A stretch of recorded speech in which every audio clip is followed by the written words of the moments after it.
Lama senior gue teriak, woi abang disokin nih gitu. Itu sebenarnya nggak jauh dari jalan setapak para pendaki. Foto kosong apaan sih? Mayat goblok, bola matanya udah nggak ada, isi perutnya udah nggak ada. Pada saat itu teman gue ajan, dan pada saat ajan takbir yang pertama itu kilat, seret, nggak ada suara. Pokoknya suasana pada saat itu jadi mencekam gara-gara dia kan. Wah, ada begini, wah, cuma aduh, ini nggak wajar nih ada dia nih. Assalamualaikum warahmatullahi wabarakatuh. Balik lagi bersama gua di Pocong Podcast. Baik, untuk malam kali ini gua kedatangan salah seorang senior, gua bilang nih, senior Mapala di salah satu universitas di Jakarta, yaitu Bang Madul. Halo Bang Madul. Halo.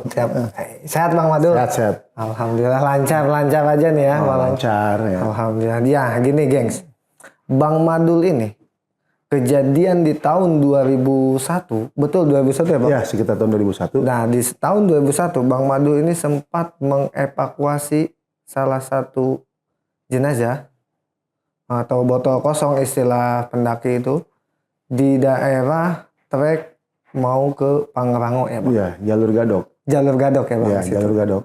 Oke, itu tempatnya di Simpang Pacaran ya kalau bahasa-bahasa. Simpang Pacaran untuk kita pada saat itu kita tahunya itu dekat Simpang Pacaran. Kalau untuk komunitas kita aja. Siap. Nggak tahu komunitas yang lain.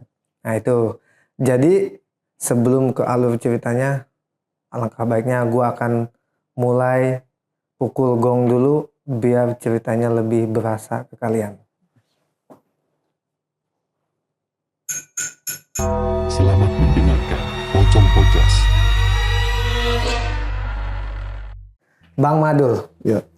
Jadi di saat tahun 2021 ini itu 2001. 2001 sorry 2001 itu dalam rangka apa sih Bang Madul itu naik ke Gunung Pangrango itu? Jadi awalnya ini kejadian itu tidak sengaja. Awalnya kita nggak fokus evakuasi, nggak arah ke sana, cuma kita saat itu mau proses pendidikan lanjutan untuk anggota ya Mapala. Ini proses pengukuhan yang dimana dari anggota muda menjadi anggota penuh Mapala. Nah kita pada saat itu ya bulannya saya lupa karena itu kejadian itu sekitar 23 tahun yang lalu, tapi yang jelas itu tahun 2001 di sekitar pada saat itu mungkin sebelum semester genap pada saat itu. Jadi bulan-bulan mau menjelang semester ujian akhir ya. Itu kita melakukan namanya pengukuhan di angkatan berapa? Nggak salah angkatan 12. Kita akhirnya sepakat jalan itu tujuan ke titik temu itu di alun-alun Mandalawangi, Gunung Pangrango. Mungkin teman-teman udah tahu kalau alun-alun Mandalawangi. Yang biasa naik ya? Iya, yang biasa naik tahu alun-alun Mandalawangi. Cuman kita pecah dua jalur. Yang satu jalur lewat jalur tidak resmi, itu jalur Cisarua. Yang satu jalur resmi, itu jalur Gadok. Orang mungkin kenalnya ya ada salah satu situs itu kuburan Jerman. Gitu. Nah sekitar kalau nggak salah pesertanya itu dengan panitia itu dari Cisarua sekitar 10 orang, dari Gadok sekitar 9 orang, pecah. Gitu loh. Nah kalau saya sendiri itu pada saat itu jalur Cisarua. Nah pendakian itu kita sempat di saat malam. Nah di malam itu saya kan jarang pendakian malam itu, mungkin pada saat itu baru beberapa kali. Di saat perjalanan masih normal badan, karena kan gue biasanya porsi makannya banyak, karena jalan malam porsi makan gue dikit, jadinya agak sedikit oleng. Di tengah perjalanan gue sempat bilang sama senior gue pada saat itu udah isya sih ingat gue. Kayaknya di Isa. Gue bilang mas senior gue pada saat pendakian kan, mampir bang warung, tuh warung banyak banget gue bilang. Warung dari mana? Itu lampunya banyak. Ini jalur nggak resmi, di mana ada warung, Mat. Udah deh. Akhirnya yang tadinya gua di posisi di belakang, ditaruh di tengah. Senior gua khawatir. Saat itu gua komunikasi senior gua, maksudnya namanya Bang Yayan. Bang Yayan. Ya. Nah sebagian itu kan ada di jalur Gadok kan. Nah di saat itu udah, pokoknya gua jalan itu serasa ngelihat banyak rumah. Makanya gua dari tengah sampai akhirnya sampai di alun-alun Mandalawang itu udah menjelang mau tengah malam. Akhirnya kita camp di sana. Karena jalur Cisarua dengan jalur Gadok ini lebih lama jalur Gadok gitu loh, karena lebih jauh. Kita sampai lebih dulu. Di situ kita ngecamp sambil nunggu, karena di situ kan titik temu, titik pengukuhan ya, tempat pengukuhan. Teman-teman dari jalur Gadok itu ketemu, datang sekitar pagi lah. Pagi. Ya udah terang pada saat itu, jam lupa lah karena yang udah lama juga nih, 23 tahun yang lalu kan. Itu di situ temu pagi, akhirnya kita pisahin peserta didik kan yang mau dikukuhkan. Nah di situ kan kita sebelumnya kita absen dulu. Kita absen, peserta itu absen, berapa jumlahnya, akhirnya kita siapin, kita barisan, suruh berhitung nih masing-masing. Di saat berhitung itu, berhitung dari sebelah kanan. 1, 2, 3, 4, 5, 6. Nah, ada jumlah peserta ini pada 5. Tapi 6 itu tiba-tiba kayak ada yang nyeletuk aja, 6. Nah, kaget kita kan, 6 sih.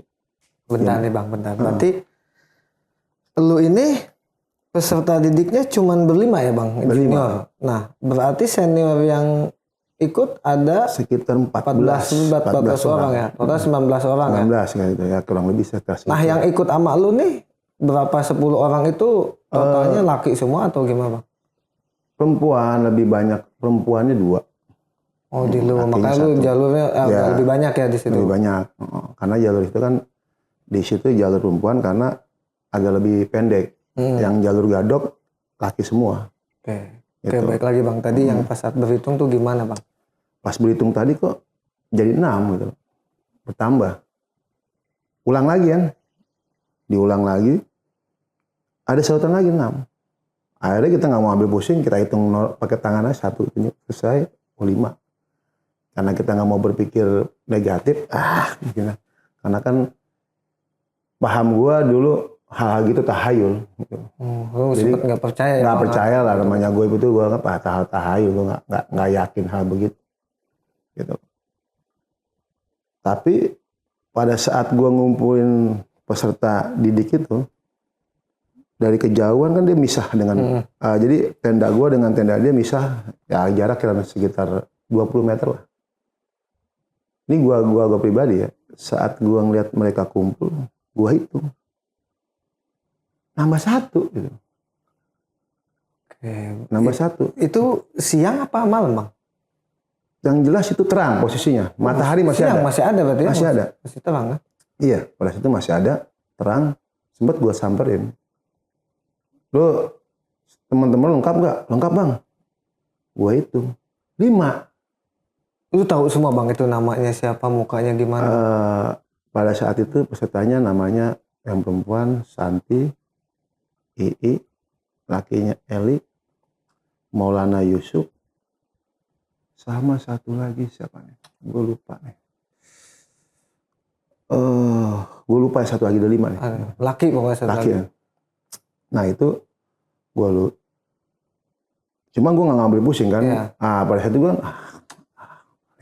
udah nggak usah bawa pusing lah. Positive thinking aja kan. Gitu loh. Itu gue. Nah pada saat malam kita biasa kan setiap habis malam nih kegiatan evaluasi. Kegiatan gimana, ada kendalanya di apa saat perjalanan. Kumpul lah kita tuh kan panitia tersebutnya pada saat itu. Gue pada saat itu mungkin salah satu yang paling muda. Karena gue baru dikukuhkan pada saat itu. Itu selesai evaluasi, senior gue ngetuk ini. Gue nemu botol kosong. Gitu. Mat, botol kosong nemu. Wah, serius bang, gue bilang. Botol kosong. Gue pada saat itu belum tahu botol kosong itu apaan ya kan. Gue bilang botol kosong. Ah serius, jangan bercanda bang, gitu aja. Nah yang panitia cewek pun kan ada. Akhirnya yang ceweknya, botol kosong apaan sih? Mayat goblok, gitu doang senior gue nyaman. Ini senior gue gitu. Dan akhirnya tapi yang anehnya itu satu perjalanan itu kan yang dari Gadok itu kan 9 orang. Dari 9 orang itu yang ngelihat mayat botol kosong tadi itu cuma 1. Di posisinya dia bilang dia di tengah-tengah. Di tengah-tengah jadi dia posisinya depan, ada yang belakang, dia tengah-tengah nih. Dia ngelihat itu botol kosong itu di sekitar simpang Pacaran dia bilang itu. Dan dari 9 orang itu ditanya, nggak ada yang ngeliat apa-apaan. Jadi yang ngeliat cuma dia doang. Gitu. Kita yakinin, kita tanya lagi, beneran serius bang, jangan main-main nih. Kalau kita ngeliat, kita wajib kita bawa pulang gitu loh. Berarti itu emang tanggung jawab kita untuk bawa dia pulang gitu loh. Karena dikasih lihat itu. Karena dikasih lihat, karena kita, wah kok, dan ini baru gue alamin, baru pertama kali gue ngalamin hal kayak gitu, dan gue nggak yakin, lu serius tuh, nggak yakin dengan hal-hal goib lah, gitu kan.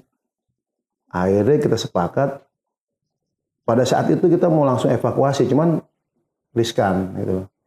Akhirnya kita bilang, oke, gini aja, kita balik dulu ke sekretariat, istirahat, kita 1 atau 2 hari, habis itu langsung kita cabut lagi naik gitu, baru kita evakuasi. Nah, akhirnya kita sepakat pagi turun, tapi bukan lewat jalur Gadok, jalur Cisarua, turun biasa balik ke sekretariat di daerah Pasar Rebo.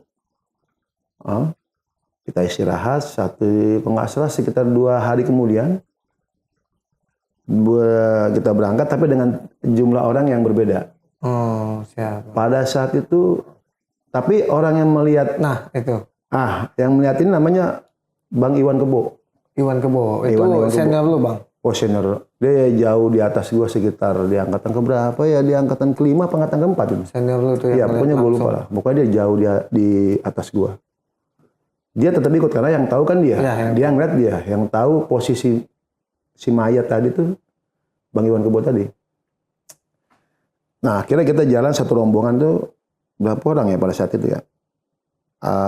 Ada Bang Cepe, Kaida, Bang Parit, Bang Iwan, gua sendiri, Sohib, kalau nggak salah ada satu nih, si Ari, Gori, Ari. Nah ini nggak salah sekitar 7 orang lah. 7 orang ya, lu baik lagi. Ya kurang lebih sekitar segitu, karena gue juga ngingetnya udah agak 23 tahun yang lalu tuh. Akhirnya kita berangkat dari Pasar Rebo tuh masih terang. Posisi pagi lah kita jalan tuh, pagi. Kita jalan ke terminal Rambutan. Terus kita menuju ke arah Gadok.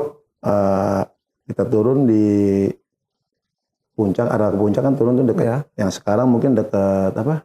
Dekat. Yang Pasir Muncang lah, Pasir Muncang. Kita naik angkot ke atas. Kita jalan sambil kita lihat. Kita di saat itu belum ada pendaki, Simaksi belum ada, yang sekarang belum ada. Baru cuma tulis buku. Setiap pendaki lapor ke pos, tulis nama aja. Tulis nama di buku gede. Sambil kita lihat pada saat itu di buku itu siapa aja orang-orang yang pernah naik gitu loh. Kok ada laporan nggak orang meninggal? Gitu. Jadi selama nggak usah 1 tahun, saat kita berapa bulan itu ada sekitar lebih dari hampir 100 orangan lah lewat jalur situ. Kita lihat, banyak bang. Tapi kok nggak ada yang ngeliat? Kenapa lu yang ngeliat? Itu bener nggak? Kita masih bertanya-tanya di situ. Sempat lapor juga gitu kan, bilang. Akhirnya kita jalan ke atas. Itu sekitar ya masih pagi lah, hitungan pagi menjelang siang. Kita jalan ke atas. Yang tadi sekitar 7 orang dengan cewek 1, Kaida tadi itu. Cuman pada saat itu 2 orang nggak naik, nggak sampai ikut ke evakuasi ke atas karena si perempuan tadi nih, senior gua, lagi halangan. Baida ini. Lagi halangan dia sama satu pacarnya nih. Biasa muntah. Oh, Mabok. Ya. Yang ban cepet tadi. Sampai gue sambil bercanda kan dia, nama lu ganti aja nggak usah cepet. Jadi gocap gitu kan. Oh, di situ. Karena KO dia. Jadi lu naik ke atas berlima jadinya lanjut. Berlima, gue jalan, ya kan. Suasana sih masih ya biasa lah. Kayak biasa kita daki karena kita juga nggak terlalu bikin hal-hal yang begitu. Jalan aja, kita tujuan cuman kalau emang ini mayat beneran, kita akan evakuasi. Jalan, udah mau menjelang deket-deket titik lokasi, gue nemu baju. Baju, gue pikir mungkin baju dibuang kali kan, ya gue buang lagi. Itu kira-kira beberapa puluh meter, gue naik, gue nemu sepatu trekking pada saat itu. Itu sepatunya ya lumayan harganya, mungkin mereknya ya salah satu merek yang terkenal lah. Di zaman itu ya Di Bang? saat itu ya kan. Nah sorry Bang, kalau yang tadi baju itu baju yang orang pakai terus warna apa baju-baju pendaki biasa atau gimana Bang? Kemeja. Baju putih. Kemeja putih Bang? Baju putih, kemeja. Bukan kalau gue bilang jarang pendaki itu pakai kemeja. Iya bisa Bang. Ya kan? Itu jarang. Nah gue bilang mungkin ya orang ketinggalan kali kan. Jarang seorang pendaki pakai kemeja itu jarang. Putih warnanya kayaknya pada saat itu. Dan gue nemu sepatu, kan ukuran pas sama kaki gue pakai dong. Lu sempet pakai itu? Pakai, karena gue dulu pendaki yang agak sedikit frontal. Gue kalau mendaki itu pakai sendal jepit. Oh lebih nyaman. Nemu sepatu, gue pakai sepatu pas ukuran kaki gue. Kata temen gue tuh kalau sepatu orang mati biar aja, kan udah mati deh. Lu sempet bilang gitu? Iya, kalau udah mati kan yang wajib pakai gue yang hidup. Akhirnya gue naik ke atas sambil bercanda.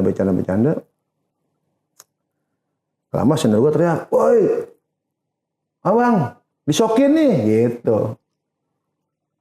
"Ada bang, ada." Udah, ada. Saat itu posisinya si mayat ini itu sebenarnya nggak jauh dari jalan setapak para pendaki. Ya kira-kira segini lah, semeteran ya. Iya. Di situ logika gue bilang, kenapa sekian banyaknya pendaki nggak ada yang ngelihat gitu. Dan dari yang kemarin pun kita rombongan tadi, dari sekian banyaknya yang mendaki yang saat waktu yang bersamaan kemarin sama senior gue Bang Iwan tadi, cuman dia doang yang ngelihat. Dari itu udah mulai pikiran gue udah mulai agak sedikit aneh tuh kan. Apa iya apa enggak nih kan. Tapi ternyata mayat sih ada gitu. Dia posisinya tertelungkup. Gue masih ingat tangannya begini. Dia posisinya sambil tengkurap nih, tangannya begini. Kakinya ya kalau gue praktekin kan nggak muat tempatnya kan. Tangannya bengkok seperti ini. Pada saat itu dia tanpa baju. Celananya itu biru korpri. Gue inget gespernya yang dia pakai itu ikat pinggang yang dia pakai. Ada lambang korpri juga. Gue lihat ada dompet masih. Gue buka tuh dompet. Di dompet itu ada KTP, ada uang. Ini yang agak sedikit gue aneh nih uangnya. Kenapa? Yang gue buatnya nggak kayaknya ini orang ngapain gitu. Akhirnya gue punya asumsi ini bukan pendaki gitu. Buat dompetnya, duitnya cuman ada 5.000-an, 500-an, sama 100-an kertas pada saat itu. Tapi itu nggak utuh. 5.000-annya separoh, 500-annya separoh, 100-annya separoh, 100 perak. Gitu. Jadi duit itu nggak ada yang utuh. Gitu. Itu berarti duit kertas semua Bang ya? Duit kertas ya. Kalau duit logam kan nggak bisa dipotek. Yang logam juga. Iya. Akhirnya gua asumsi ini bukan pendaki nih. Ya kan? Kenapa kalau dia bawa duitnya setengah-setengah. Kan nggak laku. Ya kan? Dan posisi si mayat ini pada saat itu gua yakin mayat itu di situ umurnya lebih dari 1 tahun. Karena pada saat itu tengkorak itu cuma berbalur kulit aja. Telinga udah nggak ada. bola matanya udah nggak ada, isi perutnya udah nggak ada. Jadi cuman yang ada kalau sini daerah kaki ya, pinggang ke bawah karena tertutup tanah. Baju ya celana. Tapi gue pegang cuma tulang berbalur kulit. Dan yang anehnya itu rambut itu tetap tumbuh. Rambut sama kumis sama di sini masih ada rambutnya. Jenggotnya masih ada. Masih ada. Apa mungkin setiap mayat kayak gitu nggak tahu juga kan. Dan suasana udah mulai agak sedikit horor dikit kan. Nah teman gue kan ada sedikit, dia ini agak hobi, kalau gue bilang ya gaya-gaya dukun lah kan. Namanya ini, oh iya, Sohibuddin. Ini satu angkatan sama gue. Dia ini gue bilang dia ini hobinya jadi dukun. Wah dia ritual segala macem. Pokoknya suasana pada saat itu jadi mencekam gara-gara dia kan. Wah dia begini, wah. Cuma wah dia bilang. Gue jadi takut juga kan. Yang tadinya gue nggak percaya dengan hal-hal goib. Gue merinding juga nih bang. Karena dia begitu. Ya gue jadi terbawa suasana agak-agak horor juga nih kan. Akhirnya dia bilang, wah ini nggak wajar nih kata dia nih. Wah lu jangan so tau lu gitu aja. Udah dah nggak usah ngomongin hal wajar dah. Yang penting kita evakuasi nih mayat. Gitu loh. Dia agamanya Islam gitu loh. Kita wajib sesama muslim kita bawa ke bawah. Gitu loh. Akhirnya, bentar bang. Lu kan tahu itu Islam tuh dari mana bang? KTP. Oh lu sempet cek itunya? Ah iya. Di KTP ini sebut namanya kita inisial aja ya. MS lah. MS. Dia tinggalnya itu alamatnya daerah Ciawi Selatan. Jadi masih sekitar warga sekitar sebenarnya. Iya. Daerah Ciawi. Umurnya gue masih ingat banget itu. Saat itu tahun 2001 itu gue hitung umurnya sekitar 45 tahun. Gue masih hafal. Namanya juga sebenarnya di pikiran gue mukanya masih berbayang, masih ingat. Karena gue ngerasain banget itu. Si MS tadi ini umur 45, warga Ciawi Selatan, beragama Islam. Kan? Akhirnya kita sepakat karena dia beragama Islam. Karena dia udah meninggal, yang kita anggap mau kita bawa kan jenazahnya, selayaknya orang Islam kan, kita ajan dulu. Pada saat itu teman gue ajan. Dan pada saat ajan takbir yang pertama, itu kilat. Seret, nggak ada suara. Jadi kilat tuh terang. Cuma kilatan doang, tapi nggak ada suara. Dan gue baru kali itu ngeliat kilat yang nggak ada suaranya. Gitu loh. Itu suasana udah mulai agak sedikit kayak. Iya, mulai merinding. Rokok dulu kali enak ya? Boleh. Iya, jangan terlalu serius. Ya.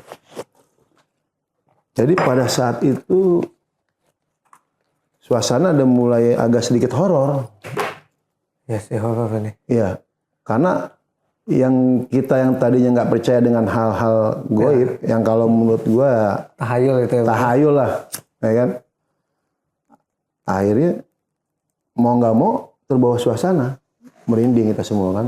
Karena waktu takbir pertama Allahu Akbar, itu kilat.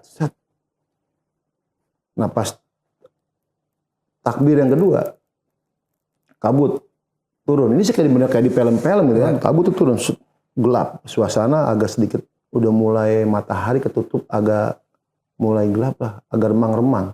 Padahal pada saat itu, seingat gue itu belum maghrib.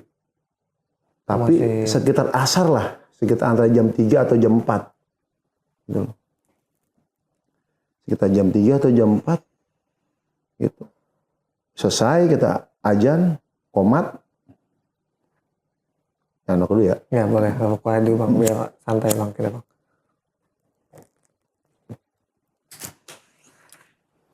Jadi pada saat udah selesai ajan nih, karena gue di situ paling cuek, paling masa bodoh, kata senior gue, semua nggak ada yang berani ngangkat tuh mayat, gitu. Angkat mat, jorok-jorokan kan. Udah, lu aja mengangkat. Akhirnya, kelamaan lu semua. Dia mengangkat begini doang kan. Orang udah mati, apa urusannya? Nggak bakal gangguin. Bersyukur deh kan gitu. Bersyukur deh kita tolong, kita buat turun. Nggak bakal digangguin. yang lain pada takut. Akhirnya gue dengan gaya yang gue kan agak sedikit sompral pada saat itu kan. Ya kalau itu. Ya, mungkin perlakuan gue pada saat itu menurut teman-teman gue kurang layak. Yang pertama kali gue pegang itu batok kepalanya. Gue pegang, gue tinggi tak begini, tak. Ya kan? Itu sih gue kalau gue cerita, gue juga antara percaya tidak percaya gitu. Pas gue pegang, baru mau gue angkat, tak, strum. Rasa gue nyetum, tak, masuk gue. Sempat gue duduk, senior gue bilang, Ahmad, nyetrum bang, lemes bilang gue. Tapi gue, udah kan. Itu lu beneran kayak kesetrum listrik. Iya, jadi apa ya? Gue pegang posisinya, gue pegang begini nih. Jadi, ya gue pada saat itu, ya gue anggap timbang mayat ya kan. Ada. Tapi gue habis itu langsung duduk, nyetrum tuh, lemes. Dari situ gue agak kesel tuh. Bahasa gue bilang, aduh, lu udah mau dibawa aja masih nyusahin, gituin aja. Ya kan? Sempet dumel ya. Pokoknya gue gerutu dah. Ya, ya kan, gerutu. Ya kan? Maksud gue kan, kalau emang udah mau bantuin, jangan nggak ngerepotin. Gue setrum kan. Itu lemes sih beneran. Sempet ada sekian lah, hampir setengah menitan lah gue. Akhirnya gue siapin polybag, kantong sampah yang hitam tuh.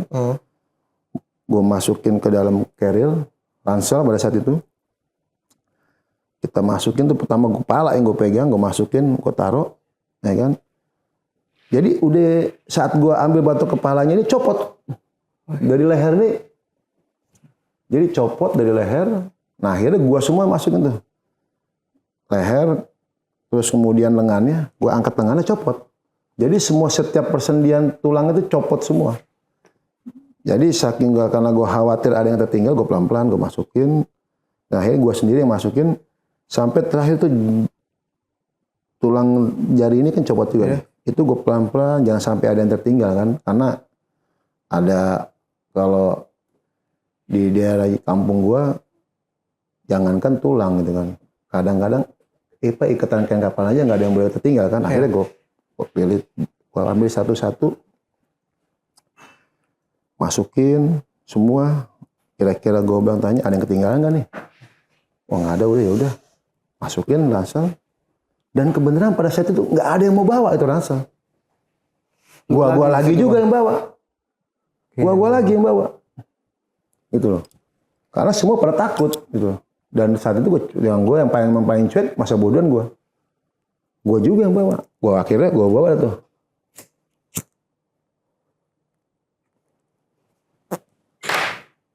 Gua bawa, enteng dong.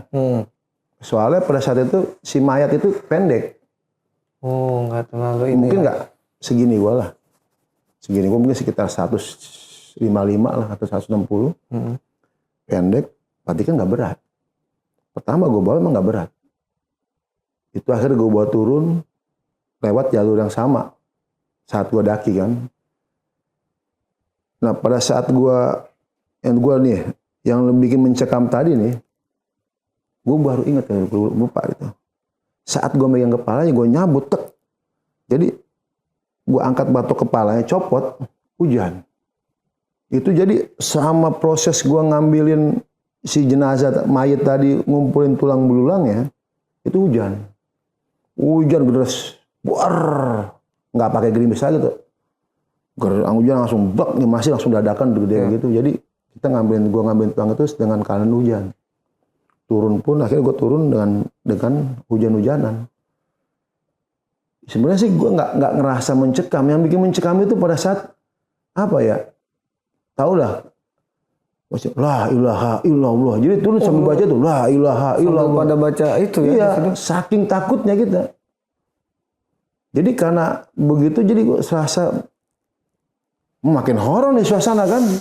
Gue juga merinding juga. Iya, merinding ini bang. Iya. Sahoror, turun, sempet kesel gue. Karena beban kok akhirnya ranselnya di pundak gue makin lama makin berat. Ya kan, gue yang tadinya enteng, ya tulang lah enteng paling berapa kilo kan. Nggak mungkin sampai 30 kilo, 20 kilo juga enggak. Gue bawa kok berat. Serasa gue bawa 2 sak semen. Berarti kan apa sekitar 1 kintal lah kali itu. Wah gue udah berat. Wah gue udah kesel banget. Hampir gue duduk, gue ngedumel gerutu. Gue masih ingat banget gue bilang gini. Lu udah mau gue bawa pulang. Nggak usah pakai ngerepotin. Jangan lu bikin gue berat gitu kan. Itu gue yang tadinya nggak percaya dengan hal gue, tanpa gue sadarin gue percaya bahwa si yang bikin berat ini si Dian gitu. Gue yakin hal itu, gue bilang, lu mau gue bawa pulang, jangan lu beratin jalan gue. Ini kan gue mau bawa lu. Sambil gue tunjuk, lu nggak bantuin gue mau bantuin lu nih. Gue sambil ngomong ke si Mai tadi. Sendiri lu ya? Iya. Sorry bang, jadi carrier itu emang lu udah siapin kosong berarti kan nggak ada apa-apa selain tulang belulang itu? Iya, karena emang senior gue waktu bilang botol kosong itu dia bilang keadaannya udah tulang, berbalur kulit Ya, aja. betul. Itu mengbawa satu khusus buat itu. Temen gue juga bilang, lu keren gila mat ngomong, kesel gue sama dia, begini aja. Kan ini udah kita bantu dia, sambil kita istirahat ya. Kan? Akhirnya nggak berapa lama, 5 menitan lah kita istirahat, kita bangun lagi, jalan lagi, enteng, tapi berat lagi. Ada kejadian itu, gue istirahat itu sekitar 3 kali, gue ngerutu lagi, ngedumel lagi sama tuh mayit. Gerutu, gue ngedumel, sama rutunya begitu juga. Terakhir gue ngedumel itu di kuburan Jerman. Emang ada di daerah Gadok itu situs sampai sekarang pun orang tahu kuburan Jerman. Nah gue di situ berhenti, lama gue duduk, gue taruh lagi, gue ngedumel. Di situ gue, pokoknya gue ngoceh-ngocehnya dah. Gue kesel gue banget, karena udah di bawah nih kan, posisi udah nggak hujan, terang gitu deh. Gue ngedumel, gue ngoceh, wah bla bla bla bla, pokoknya isi hati gue keluarin enak sama dia deh. Ya kan lu kesel sama nih mayit kan. Gila lu bayangin, tulang segitu entengnya jadi rasanya berat. Kayak 2 sak semen. Akhirnya kata senior gue, udah jangan lama-lama. Mau maghrib ntar lagi nih. Udah, turun tuh. Turun, akhirnya kata senior gue, kita lapor ke desa. Akhirnya ke balai desa lah. Itu masuk ke desa apa ya Pak Siti? Pasir Muncang apa-apa gitu. Pokoknya kita lapor ke desa, kantor desa nih. Di situ ada aparat desa. Kita pokoknya ya, yang ngomong nemuin aparat desa itu senior gua. Gua masa bodoh ya kan. Gua udah kesel nih. Gua duduk aja. Pokoknya yang ditanyain sama aparat desa tuh senior gua. Gua udah duduk, gua udah malas, gua udah kesel kan. Itu posisinya pada saat itu gua duduk. Lu tahu kan kalau di desa itu ada bangku kayu. Ya, kayak balai-balai gitu bang. Bangku kayu yang senderan gitu kan, yang kecil-kecil begini. Itu gue inget, ini mayit gue taruh kolong. Si jenazah tadi kan, tulang belulang tadi gue taruh kolong, di atasnya gue lah, ya kan. Di situ gue lapar terus. Gue lapar, sebelah gue ada pisang nih. Gue nggak salah pisang siem lah pisang apa loh. Gue rasanya tuh agak gede-gede gitu, enak pisang kan, gue makan kan. Satu gue makan, itu gue pada saat itu makan pisang biasa aja, ya kan? Nggak janggal ya bang? Nggak janggal, gitu. Kan? Sempet gue dipanggil, Maya, sama senior gue, Mat, Dun, sini jenazah mau kemari tuh. Kata polisi udah datang tuh, dari polsek sekitar tuh, udah datang, ya kan? Kata polisi mana mayatnya? Nah, gue dengan yang gaya konyol gue buka tutup ransel, gue buka talinya, gue ampar begini, wah, ya kan, buset, polisi itu juga kaget orang pasti ngeliat tuh tulang belulang berantakan, gue ingat banget itu kepala itu gelinding, tuh, itu loh, gue dengan hawa kesel itu kan, gue angkat, gue giniin, itu pun tanpa gue sadarin gitu. Gue angkat kesel, gue gini, akhirnya gue tinggal lah. Habis gue angkat, gue tinggal. Yang ngerapin orang desa akhirnya. Gue duduk lagi di bangku yang tadi kan. Gue makan pisang lagi. Gue makan pisang. Ya kira-kira gue nggak tahu berapa lama pasti teman gue negor. Dun, lu kira-kira makan pisang? Pisang orang. Lah emang kenapa? Pisang buat dimakan gitu aja. Lu makan pisang kira-kira ini 1 tandan. Masa mau tinggal? Lu nggak salah dia bilang. Gue lihat pisang itu tinggal. Ya kalau kira-kira tinggal 2 sisir lah, 2 sikat lah. Set. Jadi gue makan pisang yang 1 tandan ini segini nih. Ya gue juga antara, emang gue yang makan lu gituin aja. Lu nggak sadar situ bang ya? Itu gue nggak sadar kalau gue makan pisang itu banyak. Yang gue tahu pokoknya gue makan pisang aja. Cuma ya kan yang makan pisang lu doang, gak ada yang lain. Adalah pisang-pisang ini bakal diributin gitu kan. Itu gue masih agak cuek. Akhirnya kita saat itu sama polisi dibawa ke PMI, Rumah Sakit PMI Bogor. Sekalian diidentifikasi nih jenazah tadi kan. Karena kan kita kan nggak bermasalah. Polisi datang cuma mau ngecek kebenarannya bahwa ini memang ini yang bikin kita nggak jadi masalah. Si mayat ini udah tulang belulang gitu loh. Nah, akhirnya kita dibawa ke Rumah Sakit PMI. Dan gue inget banget lagi nih, itu si mayat lagi di kolong, di bawah gue lagi. Jadi sampai dari atas sampai akhir itu, tanpa gue sadarin, itu mayat itu nggak jauh dari gue. Tetap deket-deket Deket sama gue terus, ya tanpa gue sengaja gitu kan. Sampai di Rumah Sakit PMI, ya kan, itu udah nggak horor lah, biasa lah. Gue juga udah posisi udah sadar, masih udah melelah kan. Sampai di PMI kita dibawa pakai mobil polisi tuh yang zaman dulu masih bangku kayu kiri kanan kan, nggak ada atap ya, kayak tahanan jadinya dibawa. Itu bang, itu berapa orang bang? Lu pas turun ke PMI itu semuanya kan? Semuanya 7 orang tadi lengkap tuh. Jadi sama Ida juga udah kumpul. Sama Ida Mas Cepa juga tetap ikut tuh, kan. Akhirnya sampai di PMI, kita diantarnya sampai PMI, kita pulang naik bus. Itu dari Bogor itu PMI itu maghrib. Udah maghrib ya di situ. Sampai pulang kita naik bus sampai di Pasar Rebo di sekretariat itu sekitar ya habis sisa lah kita jam 8-an. Ya kan? Biasa kita kalau habis itu kan ngumpul dulu makan. Cuman gue pada saat itu perasaan gue dirasa nggak enak. Gue bilang, gue pamit sama teman-teman gue. Gue bilang, bang, gue duluan ya. Perasaan gue nggak enak nih gitu kan. Jadi hati-hati lu. Iya bang, lu juga hati-hati gitu ya. Iya. Jangan lupa mat baca Al-Fatihah. Ya. Ada itu. Gue pulang naik motor. Terus sampai di rumah lah. Gue standar motor. Gue sampai depan pintu rumah gue nih. Jadi pintu rumah gue nih kan nggak pernah tertutup kan, jarang ketutup. Buka lah. Pas banget gue depan pintu, gue Assalamualaikum. Gue inget pas di depan pintu itu kira-kira jarak sejengkal. Gue ngelangkah. Kaki gue baru 1 langkah, tiba-tiba gelap. Itu gelap loh. Suasana pokoknya tiba-tiba gelap kayak orang pingsan. Udah kayak orang mau pingsan gitu. Cuman yang gue rasain pada saat itu gelap. Kayaknya kepala gue ngebuntur sesuatu dan gue nggak sadar lagi. Gitu loh.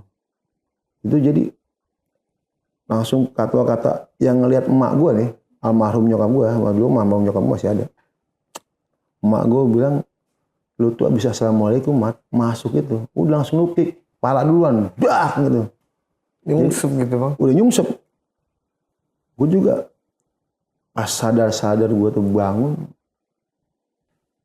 malam lah mau menjelang tarhib gitu. Gue kaget, banyak siapa? Gue liatin satu-satu. Berarti lu ngapa berak mari gitu? Siapa itu bang? Nah teman-teman gue yang hari itu naik, sampai yang nggak naik pun ikut nengokin gue. Lu sakit mat, lu kesurupan. Wah sembarangan, kesurupan dari mana lu? Lu kesurupan, makanya kita dipanggil ke sini semua gitu. Akhirnya gue tanya dong sama yang pertama yang ngobatin itu adik gue. Kutanya sama adik gue emang bisa sedikit pada saat itu. Namanya adik gue Imam, dia di bawah gue, pasti di bawah gue. Dia agak sedikit dukun-dukun juga. Dia bilang, tadi Bang Ahmad abis nukik pingsan. Itu ngaco ngomongnya. Gue mau pergi. Gitu, mau gue bawa ini orang. Gitu doang. Kata adik gue, janganlah, ini abang saya. Enggak, ini mau gue bawa. Bahasanya bukan bahasa gue. Pokoknya bahasanya saya. Pokoknya intinya saya lah. Kalau bahasa gue ini mau gue bawa. Jangan, ini abang saya. Nggak bisa. Ini mayat udah dibawa. Harus ada gantinya. Gitu. Gitu. Nggak bisa. Kata dia, nggak boleh. Abang saya masih hidup gitu aja. Nggak, mau saya bawa. Ini buat wadal gitu aja. Buat tumbal maksudnya. Akhirnya adek gue coba ngobatin nggak kuat ya. Jadi gue udah dengar ini kan dari cerita adek gue. Ya, dia bilang dia aja sampai keluar darah sedikit, dia bilang agak sedikit keluar darah. Ya? Iya. Terus gue bilang apa iya apa enggak kan, dia bilang gue kan nggak percaya hal begitu. Akhirnya terus gue tanya, kalau lu nggak bisa siapa yang ngobatin gue? Pak Desum, tetangga gue yang orang Jawa Timur nih, yang nyembuhin gue tuh, yang gue sembuh dari kesurupan tadi tuh. Wah pokoknya diobatin adek gue tuh gue masih ngaco tuh. Jadi gue udah mau lari aja gitu. Gue udah mau lari dari rumah gitu, cuma ditahan. Nggak lama tetangga gue dipanggil, gue diobatin. Udah mulai tuh makhluk mau keluar tuh katanya. Cuman dia bilang gini, oh iya saya mau keluar. Tapi dia bilang gini, saya mau keluar. Tapi teman-teman dia yang tadi berangkat, mesti ada yang ikut saya satu gitu. Akhirnya ditelepon lah tuh sama adik gue. Ada salah satu pada saat itu mungkin HP-nya HP masih ini kan, belum ada WA lah. Oh, ya masih ada tuh pager, mungkin HP udah ada pada saat itu, cuman masih biasa, belum ada WA, SMS tuh. Oh, iya. Ditelepon. Untung pada saat itu semuanya belum pada pulang. Masih di kampus. Masih di kampus tuh. Telepon sama adik gue. Kata adik gue gini. Maaf bang, tadi yang berangkat sama Bang Ahmad siapa aja ya? Ya kan? Oh, ada bang, masih pada lengkap. Suruh pada ke rumah. Kata adik gue gitu. Bang kenapa? Pokoknya ke rumah aja. Bang ada apaan bang? Ini Bang Ahmad tadi kesurupan. Gitu loh. Ini lagi diobatin. Cuman makhluknya ngancam. Saya mau keluar, tapi orang-orang yang tadi naik harus ada yang ikut saya satu gitu. Wah, itu saya dengar cerita dari teman-teman saya ini kan, karena gue kan kagak, lu nggak sadar kan, gue bisa cerita yang kejadian gue nggak sadar ini kan dapat dari teman gue. Gara-gara berita itu mat, kita semua yang ada di kampus kabur ke rumah lu semua. Itu ransel yang ada di lantai 4 hari itu nggak ada yang mau berangkat aja. Tas yang ada tas dia nih kan, ada tas dia kan, baju dia pada di lantai 4. Kagak ada yang berani ke lantai 4. Semua langsung ke rumah gue di daerah Kampung Makassar tuh, cabut langsung. Dia bilang saking takutnya dia pada. Tapi emang ada juga teman-teman gue yang ngerasain kayak ada sekelebatan gitu loh. Sekelebatan bayangan hitam kayak ada yang ngikutin gitu. Di mana tuh bang? Ya pada saat perjalanan ke kampus itu. Pas dengar berita begitu mereka langsung cabut tuh ke rumah gue tuh. Ya kan? Akhirnya kumpul semua, nah baru dari situ karena mereka semua pada khawatir, bingung kan, takut juga. Yang tadinya kita nih orang yang nggak percaya dengan hal tahayul, pada saat itu takut. Karena dia ngelihat posisi gue masih agak melotot-melotot pada saat itu, gitu loh. Dia bilang sambil kesel tuh makhluk, bilang gini, pokoknya saya masih ngancam, satu harus ada yang ikut saya, gitu doang. Akhirnya sama tetangga gue, sama Pak Desum ini dikasih lah tuh, masing-masing kasih air, suruh pada minum. Ada yang kasih ya sedikit bekal lah gitu kan, biar nggak terjadi suatu hal yang nggak diinginkan kan. Karena ngeri juga, karena gue pada saat itu dia mau bawa gue lari, gue nggak sadar. Pokoknya gue udah mau kabur dari rumah aja, gitu loh. Akhirnya gue sadar, gue siuman, ya kan. Itu ternyata nggak asalnya sampai di situ tos. Akhirnya teman-teman gue tuh pulang pagi. Saking takutnya dia pagi. Ya kan? Pagi. Dan itu selama beberapa hari itu sekretariat gue yang di lantai 4 itu, sekretariat Mapala lantai 4, kagak ada yang datang satu juga orang. Karena itu ransel yang buat bawa mayat ada di atas. Kira-kira sekitar seminggu lah. Seminggu atau 2 minggu lah itu baru mulai ada yang ke atas. Tuh ransel baru turunin. Dan gua setelah itu selama 3 hari berturut-turut gue mimpi si almarhum tadi nih yang gue bawa nih. Dia datang ke mimpi gue. Dia cuma bilang gini, terima kasih Dek, saya udah dibawa pulang gitu. Sama gue tanya sempet, emang ngapain? Saya lagi tapak nih bang gitu. Ada ilmu yang lagi saya beli gitu doang. Okay. Itu selama 3 hari mimpi ketemu dia terus itu, cuma bilang terima kasih. Akhirnya ya gue berpikir, oh ini orang bukan pendaki ternyata. Ternyata dia orang ilmu. Orang yang mau apalah gue gak ngerti lah pada saat itu kan. Kalau bahasa orang itu kata mak gue mengilmu, kata kan orang mau ngilmu nih mak gitu aja. Cuman dia jadi wadal, jadi tumbal kata mak gue. Gitu. Akhirnya dari situlah tuh gue mulai agak sedikit percaya dengan hal-hal gue yang tadinya buat gue tuh tahayul. Dan itu gue alamin gitu. Jadi kejadian itu masih ngebekas tuh. Akhirnya tuh ransel yang tadi buat bawa mayat akhirnya dibuang lah, dibakar. Karena itu sekretariat gue jadi horor gitu. Suasananya horor. Sampai 2 minggu tuh nggak ada yang berani ke sekret itu. Ya kan? Ya, udah dah tuh. Akhirnya dibakar tuh ransel. Dan akhirnya normal seperti biasa lagi. Alhamdulillah ya bang. Berarti temen lu juga di situ pada selamat ya bang, alhamdulillah. Iya. Nggak ada yang sampai ditukar, diganti gitu. Untungnya nggak ada yang ini. Iya. Nggak ada dibawa. Cuman ada sedikit penyesalan gua pada saat itu. Ya kan? Ya enggak? Yang evakuasi Mapala gua, ya kan? Iya. Yang masuk koran Mapala yang lain. Oh, sempat up berita gitu ya bang? Masuk koran lah gitu, gua dapat berita koran. Gua cross check dong sama Mapala sebelah kan. Enggak, gua nggak pernah evakuasi, berarti di kita. Enggak. Oke, berarti itu yang di situ aja ya. Sempat sesal di situ aja ya. Iya. Padahal yang kena batunya itu ya. Oke, baik. Berarti makasih banyak Bang Madul ya. Setelah sharing ceritanya, itu salah satu perbuatan yang sangat terpuji ya buat gua, karena nggak semua orang itu mampu melakukan hal seperti itu.